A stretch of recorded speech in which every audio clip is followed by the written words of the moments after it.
vamos continuar falando de cultura, né? Já que a gente está falando de Clarinda, a gente está falando de cultura. Já falo agora dos editais da Lei Paulo Gustavo, que vai repassar cerca de 150 milhões de reais aos fazedores e fazedoras da cultura dos 27 territórios de identidade do Estado.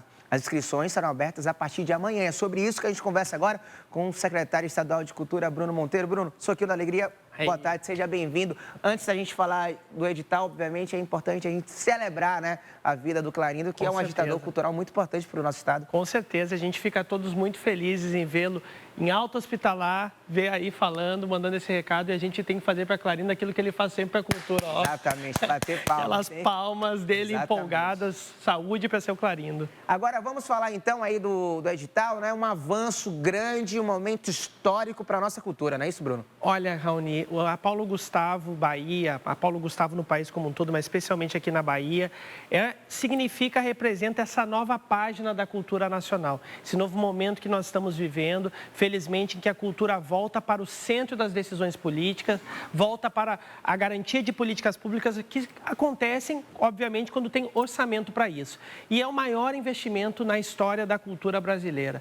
Aqui na Bahia, só os editais do governo do estado, os 26 editais que foram já tornados públicos na última sexta-feira e que abrem as inscrições amanhã, representam um investimento de 150 milhões de reais para todos os fazeres culturais. Então, é muito importante que a gente divulgue muito isso, que as pessoas conheçam os editais, conheçam as políticas que são atendidas, porque muitas vezes tem dúvidas, as pessoas acham, mas isso não é para mim, isso é só para grandes produtoras. Não é. A Paulo Gustavo tem diálogo, tem abertura, tem projeto para todo mundo que faz e vive a cultura. Seja as grandes produtoras, as empresas que têm CNPJ, seja os microempreendedores individuais, sejam pessoas físicas com CPF, todos e todas podem participar da Paulo Gustavo. Eu acho muito importante a gente falar sobre isso, porque às vezes o termo edital acaba afastando muitas pessoas que não conseguem ter uma noção direito como participar, acham que de fato não é para essa pessoa. Então explica para a gente, né? Obviamente que no site que a gente vai divulgar daqui a pouquinho, as pessoas podem ler direitinho e ter todas as informações mais complexas, né? Mas de maneira um pouco mais resumida, como é que vai funcionar aqui no estado a Lei Paulo Gustavo? Então, é importante falar sobre os editais, porque as pessoas às vezes têm uma visão, né, como é que é essa distribuição de recursos e tal. A gente que está na gestão pública não tem o poder de pegar o dinheiro e dizer assim, vai para esse, vai para esse, vai para aquele outro. Não nos cabe isso, nem seria correto. Então, o Estado precisa sempre abrir um processo de seleção que todos podem participar, em igualdade de condições. Então, é por isso que nós temos esses 26 editais. Eles foram construídos a partir de um processo muito amplo de escuta pública. Nós consultamos muito a sociedade, através do Conselho Estadual de Cultura, do Fórum dos Gestores Municipais e dos movimentos da sociedade civil que se organizam em torno da cultura. E aí foi nos dito, nessas consultas públicas, a gente quer que seja muito territorializado, ou seja para a Bahia como um todo, não seja só para Salvador. Nós preferimos projetos menores que atendam a mais pessoas do que poucos projetos que atendam só aos grandes, e tudo isso está sendo atendido ali. Então, nós fizemos um processo realmente muito democrático.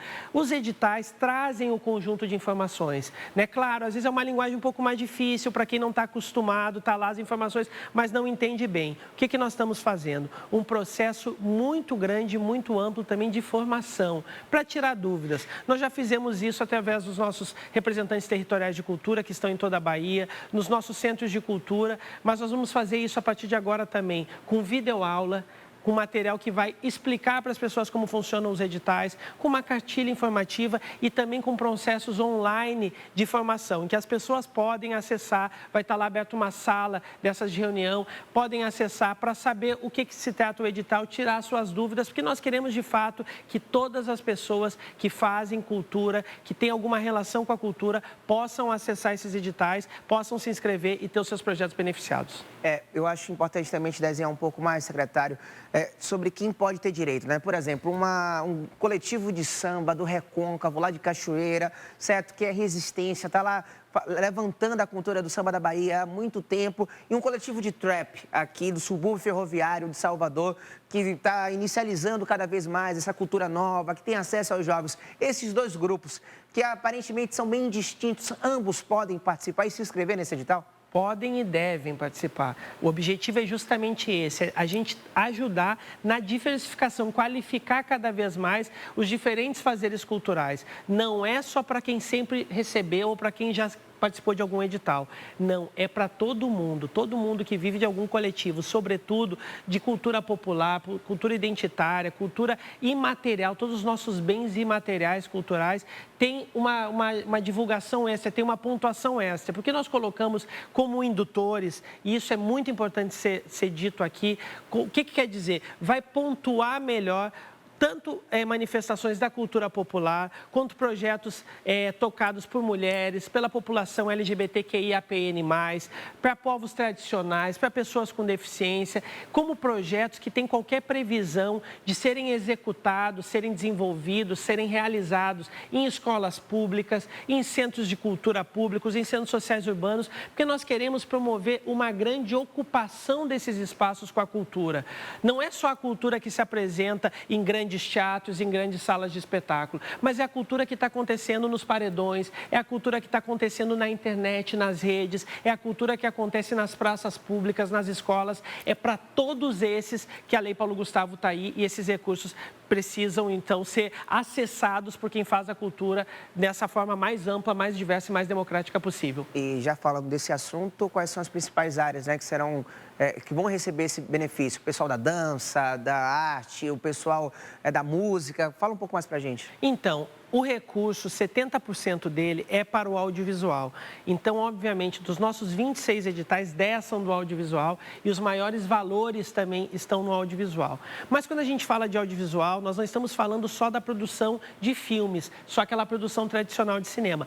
Tem o recurso para isso, que são nossos maiores editais, que vão de 1 até 2 milhões de reais. Mas tem também o recurso do audiovisual destinado às outras linguagens artísticas. Então, por exemplo, a turma do trap, como você falou, pode fazer uma apresentação que vai resultar num produto audiovisual, ou seja, num vídeo para as redes, para a TV, para onde for que será divulgado, e isso se enquadrar como um produto audiovisual. Além de séries web, toda a parte de cineclubes, de qualificação, de formação em cinema, tudo isso entra no audiovisual. Mas, além disso, nós temos recursos também para as outras linguagens artísticas, que não no audiovisual. Então, tem recurso para o teatro, para a dança, para o circo, para a literatura, para as feiras literárias, para a qualificação dos nossos espaços culturais, para os espaços culturais como um todo. Então, tem uma grande diversidade de incentivo. Todo mundo pode ver, ler os editais, buscar alguma informação junto à Secretaria de Cultura. Eu tenho esse projeto aqui, onde é que ele se encaixa? Mas uma coisa eu garanto para vocês,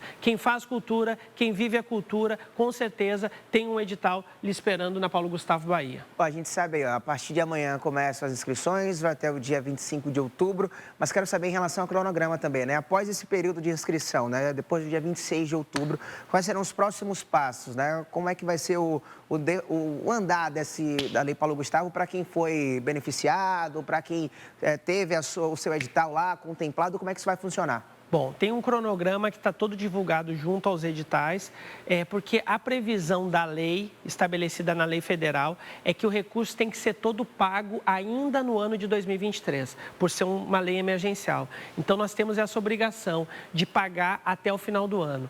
Então, agora, até 25 de outubro, como você falou, é o período de inscrição. Depois tem um período de recurso, que sempre acontece, a gente divulga resultado, tem recurso, tem uma nova avaliação e nós começaremos a assinatura de convênios, então, com as entidades, com as pessoas que serão beneficiadas. Nós temos até 31 de dezembro para realizarmos o pagamento integral dos projetos. Ou seja, se não houver alguma modificação que o Ministério da Cultura ainda avalia, se continuar como está, até o dia 31 de dezembro, nós pagamos a totalidade dos projetos. E esses projetos podem ser realizados até o final do ano que vem, portanto, até 31 de dezembro de 2024. Então, é um período razoável para que as pessoas e os coletivos possam se organizar e, enfim, disputar esse recurso. Lembrando que nós temos cotas também, 50% do recurso é para produtores e fazedores de cultura negros. Então, todo o investimento, todos os projetos feito ou tocado majoritariamente por pessoas negras, tem 50% de reserva de vagas, tem reserva de vagas para pessoas indígenas, 10%, e tem reserva de vagas para os 27 territórios de identidade, além de Salvador. Nós estamos considerando Salvador como separado dos 27 territórios de identidade, para garantir, de fato, que esse recurso chegue em todo o estado. Olha, a gente começa a conversar e, obviamente, as dúvidas começam a chegar.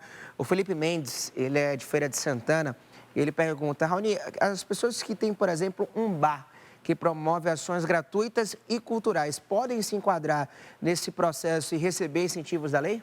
Então, o bar, como instituição, não. Mas se alguma manifestação cultural que acontece nesse estabelecimento quiser se inscrever à manifestação cultural, ela será bem-vinda e ela tem possibilidade de apoio. Lembrando sempre, pontua melhor todos os projetos que têm alguma possibilidade, alguma intenção manifestada de se apresentar em algum espaço público. E se tiver, obviamente, também o processo audiovisual, né? Você pode pensar nesses dois mundos, a apresentação pública e também no registro do audiovisual para ser contemplado também, né? Exatamente. Olha, tem mais gente participando também, a Manuela é daqui de Salvador, ela pergunta, Raoni, os coletivos culturais já podem pensar em ações já visando o verão? Sim, porque você já falou que vai ser contemplado logo agora, né, até dezembro, e o pessoal tem até o final do ano que vem para fazer. Então, ou seja, pessoas que, a gente sabe, né, o período de verão aqui na Bahia é um período que se aquece bastante, que se pensa em diversas ações, ou seja, pode ser também pensado como estratégia para esses coletivos, né? Com certeza, pode.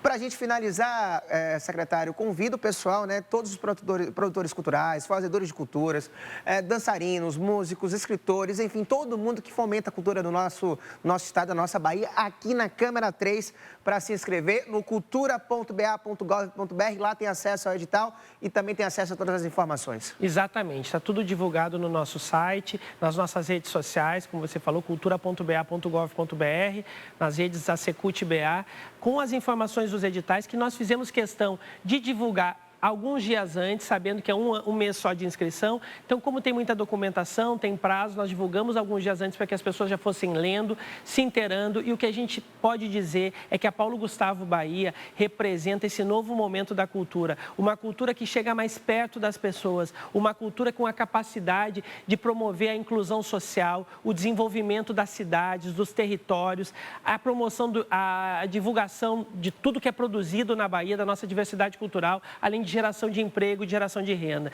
Então, quem faz cultura, quem tem alguma interface com a cultura, quem conheça alguém que faz cultura, por favor, participe deste momento, se inscreva, procure os editais. Afinal de contas, esse recurso, eu não tenho nenhuma dúvida, ele representa um novo momento para a cultura da Bahia. Quando nós botamos o recurso e garantimos que os projetos aconteçam, nós iniciamos um ciclo que não tem mais volta. É um ciclo de investimento que dá muito retorno para a sociedade, que traz muito retorno para o Estado e não temos dúvida que a cultura vai nos ajudar a escrever um período muito melhor das relações humanas, um período que a gente vai tratar de uma sociedade também com menos violência, com mais inclusão, com mais emprego, com todas as possibilidades que a cultura traz. E um povo sem cultura é um povo sem história. Muito obrigado, secretária. Até a próxima. Obrigado a você.